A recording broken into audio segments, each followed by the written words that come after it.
चलो हो गया, बैठो।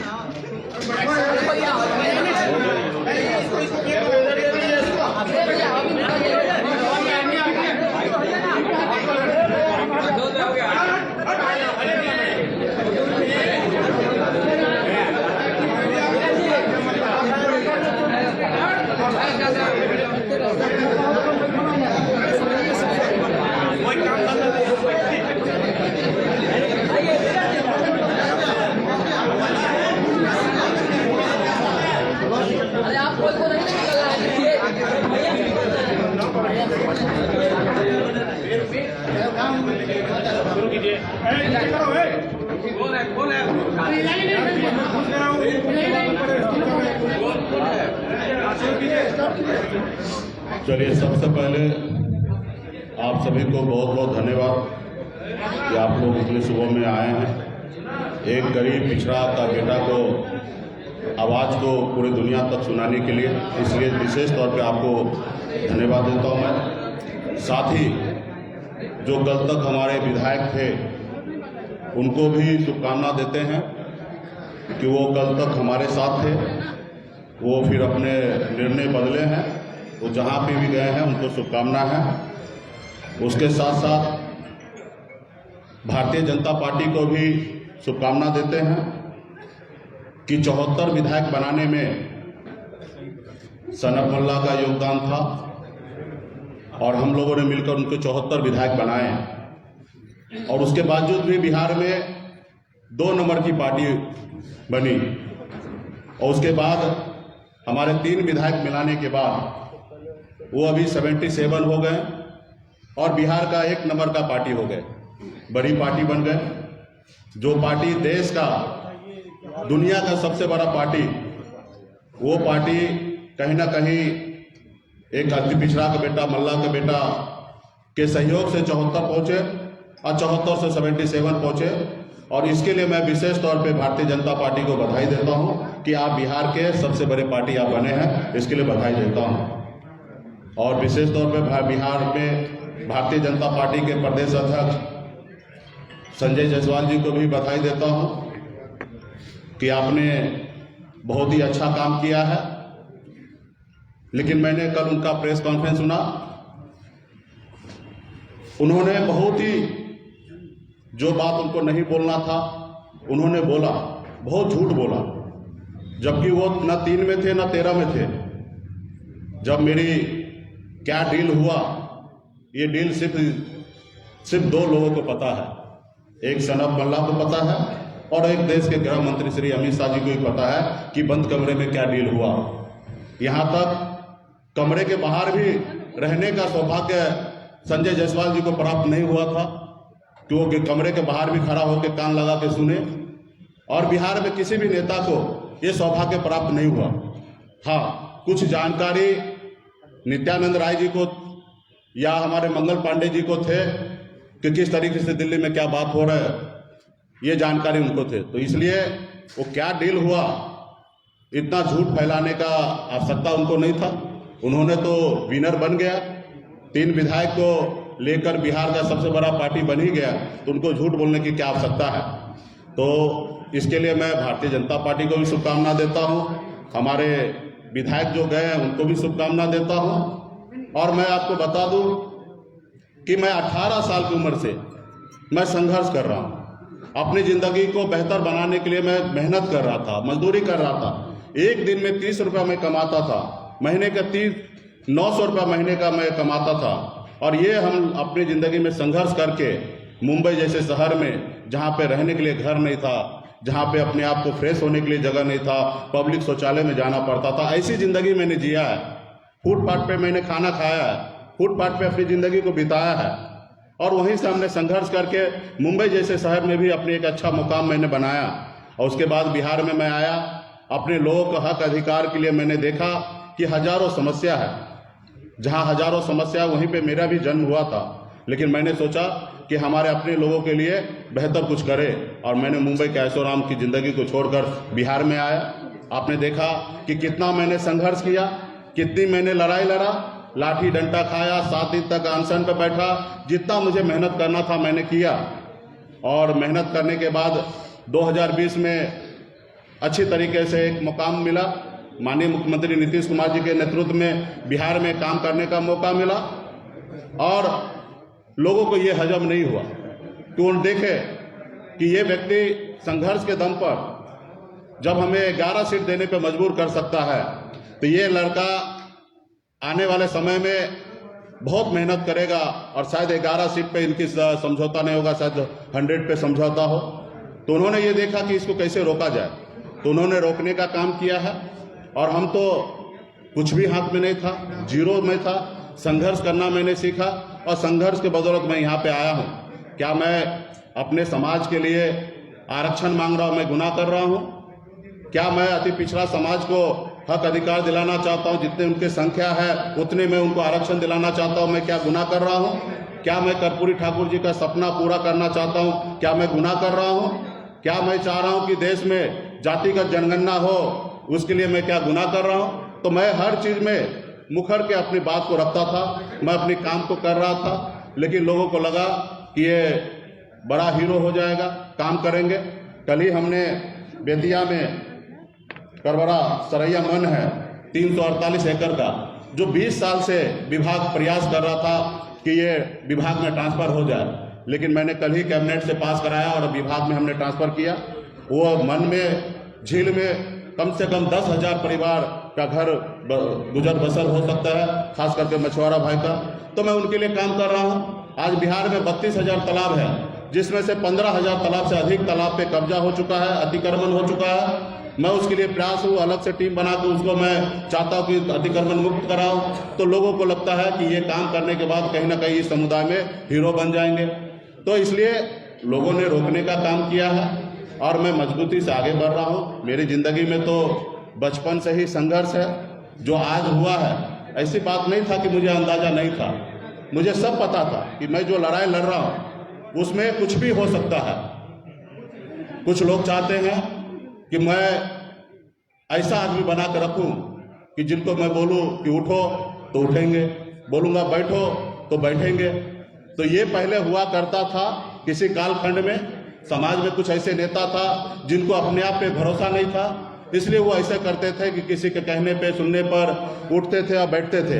लेकिन आज मुझे भरोसा है कि बिहार ही नहीं, देश में लाखों करोड़ों निषाद का बेटा, पिछड़ा का बेटा, दलित का बेटा आज सन ऑफ मल्ला को जानने लगा। अब मैं भी इसलिए मैं कहता हूँ गर्व से कि मैं सन ऑफ मल्ला हूँ, पूरे देश में निषाद का बेटा हूँ, उनके हक अधिकार के लिए लड़ाई लड़ता रहूँगा। आखिरी सांस तक मैं अपने लोगों के लिए लड़ाई लड़ते रहूँगा। आप सबको पता है कि अगर मैं उनकी बात मान लेता तो शायद ये नहीं होता। आज हमने बोचहा में चुनाव लड़ने का निर्णय लिया। आप सबको पता है कि गठबंधन में वो सीट हमारा था। जब सीट अगर हमारे स्वर्गीय विधायक जी का निधन हुआ तो निश्चित तौर पर वो सीट खाली हुआ और उसका पहला अधिकार वीआईपी का होना था, लेकिन उन्होंने नहीं किया। उन्होंने अपने मन से अपने प्रत्याशी का नाम का घोषणा कर दिया और आपने देखा कि 4 महीना उनके पार्टी के लोग किस तरीके से बेइज्जत करते रहे, उनके सांसद किस तरीके से अभद्र बात करते रहे। मैं सुनते रहा क्योंकि मुझे वहाँ पे चुनाव लड़ना था। आज हमें लोग टारगेट कर रहे हैं कि आप उत्तर प्रदेश में चुनाव लड़े, देश के प्रधानमंत्री जी को लेके विरोध किए। तो भैया आप बताइए, मेरा जो हक अधिकार है वो मैं किससे मांगूंगा? मैं अमेरिका में जाके मांगूँ या मैं राहुल गांधी जी से मांगूँ? देश के प्रधानमंत्री नरेंद्र मोदी जी हैं, उनको लगता है कि वो प्रधानमंत्री जी उनके हैं, लेकिन उनको ये नहीं पता है कि देश के प्रधानमंत्री जी पूरे 140 करोड़ देश के जनता का प्रधानमंत्री है और हमारे भी प्रधानमंत्री हैं। और हम अपने प्रधानमंत्री से अगर जो हमने सोचा था, जो हमारे समाज का हक अधिकार है, वो हम उनसे नहीं मांगे तो किनसे मांगे? आज बंगाल में निषाद को आरक्षण मिल रहा है, दिल्ली में आरक्षण मिल रहा है, लेकिन बिहार में या उत्तर प्रदेश झारखंड में नहीं मिल रहा। तो ये सवाल मैं किनसे करूँगा? आज उनसे मैं मांगने का काम किया तो उनको लगता है कि ये गलत किया। आज उत्तर प्रदेश में तो जेडीयू भी चुनाव लड़े, लेकिन उनके सामने में तो आपने कुछ नहीं बात रखा। लेकिन मुकेश सहनी को आपने टारगेट किया, मुकेश सहनी को आपने कमजोर करने का कोशिश किया है। तो खैर, आपका जो निर्णय था आपने लिया है। अभी हमें बिहार में बिहार की जनता के लिए, लोगों के लिए काम करने का मौका मिला है। मैं काम करते रहूँगा और आगे बढ़ते रहूँगा। जब तक मेरे शरीर में सांस रहेगा तब तक मैं अपने समाज के हक अधिकार के लिए, अति पिछड़ा के लिए लड़ाई लड़ते रहूँगा। किसी के सामने में कभी नहीं झुकूंगा, चाहे दुनिया का कोई भी ताकत क्यों ना हो। हाँ, कंधे से कंधे मिला के चल सकता हूँ। अगर चार बात अगर आपका मानता हूँ तो चार बात आपको हमारा भी मानना पड़ेगा। अगर कहेंगे कि मैं शहंशाह हूँ तो मैं इस दुनिया में, इस धरती पर किसी को शहंशाह मानने के लिए तैयार नहीं हूँ कि आप चाहे वो जो कर सकते हैं, आप स्वतंत्र हैं वो सब चीज़ करने के लिए। तो इसलिए आज जो हुआ है ये कोई बड़ा घटना नहीं है, ये सामान्य घटना है। ये संसार में हमेशा होते रहा। जब गरीब, पिछड़ा, दलित का बेटा आगे बढ़ने का काम किया, आगे अपने लोगों को आगे बढ़ाने का काम किया, तो उनके साथ हमेशा ऐसे होते रहा। आपने अभी हाल फिलहाल में आपने देखा कि चिराग पासवान जी का पार्टी किस तरीके से तोड़ा गया, परिवार में फूट डाला गया। लेकिन क्या हुआ, उससे पहले आपने देखा कि हमारे बिहार के मुख्यमंत्री श्री नीतीश कुमार जी, उनकी पार्टी अरुणाचल प्रदेश में 6 विधायक ले लिए। फिर क्या हुआ, तो ये विधायक पार्टी नहीं बनाया, पार्टी ने विधायक को बनाया। पार्टी में लोग आते जाते रहेंगे, हमारे विचारधारा से पार्टी आगे बढ़ेगा और जिनको एक्सेप्ट होगा वो पार्टी में हमारे विचारधारा से चलेंगे, जिनको नहीं एक्सेप्ट होगा वो अपने रास्ता अलग बनाएंगे। तो वैसे लोगों को भी शुभकामना देते हैं कि थोड़ा पेशेंस रखिए, ईमानदारी के साथ रहिए। आपको जो जनता ने आपको चुन के भेजा है उनके ऊपर भी आप भरोसा रखिए। यही नहीं है कि आपको नेम फेम पावर मिल जाए, वही चीज़ है। आज मैं चाहता तो चैन से जिंदगी जीता, लेकिन मैंने ये नहीं चुना, मैंने संघर्ष का रास्ता चुना। अब मेरे हाथ में था ही क्या जो मैं खो गया। कल फिर 4 बनाया, फिर 40 बनाएंगे। लोगों का भरोसा अगर हम पे जो रहा तो निश्चित तौर पे हम अपने कामयाब होंगे। तो इसलिए इससे मैं ज़्यादा भयभीत नहीं हूँ, चिंतित नहीं हूँ। अभी मेरा लक्ष्य है कि बोछा में मजबूती से हमारा जो जनाधार है, जो ताकत है, उसको लगाकर बोछा सीट पर लड़ेंगे और जीतेंगे। अब बाकी जिंदगी में जो कठिनाई अभी दिख रहा है आप लोगों के सामने में, इससे बड़े बड़े कठिनाई को हमें सामना करना पड़ेगा। आज देखिए, लालू जी ने इतना अच्छा काम करने के बाद भी आज जेल में है। तो ये सब संसार का एक पार्ट है, ये होते रहेगा। इसके लिए हमें घबराने की आवश्यकता नहीं है। इसलिए आप लोगों ने एक गरीब पिछड़ा का बेटा को, आवाज़ को देश दुनिया में पहुंचाने के लिए आप लोगों ने हमारे साथ यहाँ पे उपस्थित हैं। तो आप सभी को इसके लिए मैं धन्यवाद देता हूँ। कुछ विशेष अगर आपको बात रखना है, पूछना है, तो मैं शांति से जवाब दूंगा, लेकिन कृपया करके एक एक करके पूछेंगे तो मैं अच्छा रहेगा। जी, मंत्री पद आप आगे पार्टी से विधायक रहे राजू सिंह ने कहा कि आप कारोबारी तरीके से पार्टी चला रहे थे, जो उन्हें मंजूर नहीं। ठीक है, उनका विषय है, उन्होंने एलिगेशन लगाया। लोग हमने बचपन में कहानी सुना था कि लंगूर है ना, अंगूर के पीछे भागता है। अंगूर मिल जाता तो उसके लिए अच्छा होता है, नहीं मिलता तो खट्टा है। जब विधायक बने थे तभी वो उसको मेरी विचारधारा अच्छा था, सारा चीज़ें अच्छा था, और अब कल नहीं है तो 50 तरह के एलिगेशन लगाएंगे। इससे घबराना नहीं है। कल तो भारतीय जनता पार्टी के प्रदेश अध्यक्ष ने कहा कि हमारा विधायक है, तो उन्होंने प्रोजेक्ट किया, और उससे पहले उन्होंने कहा कि हमने यहाँ से ये किया। तो ये सारी चीज़ें, तो जब इस धरती पर सीता माता के ऊपर भी आरोप लगा दिया, उन्हें भी अग्नि परीक्षा देना पड़ा, तो मैं कौन सा खेत की मूली हूँ। तो इस तरीके से चीजें होते रहेगा। आगे मंत्री पद बरकरार रहेगा या फिर इस्तीफा देंगे आप? देखिए, मंत्री बिहार में बनाने का काम माननीय मुख्यमंत्री नीतीश कुमार जी ने किए हैं, और उनका विशेष अधिकार है कि इनको मंत्री रखना नहीं रखना, ये अधिकार उनके क्षेत्र में है। वो जो निर्णय लेगा वो उस निर्णय के साथ मैं रहूंगा। माननीय मुख्यमंत्री जी जो भी निर्णय लेंगे उन निर्णय के साथ रहेंगे। इसकी जवाब आपको माननीय मुख्यमंत्री जी देंगे।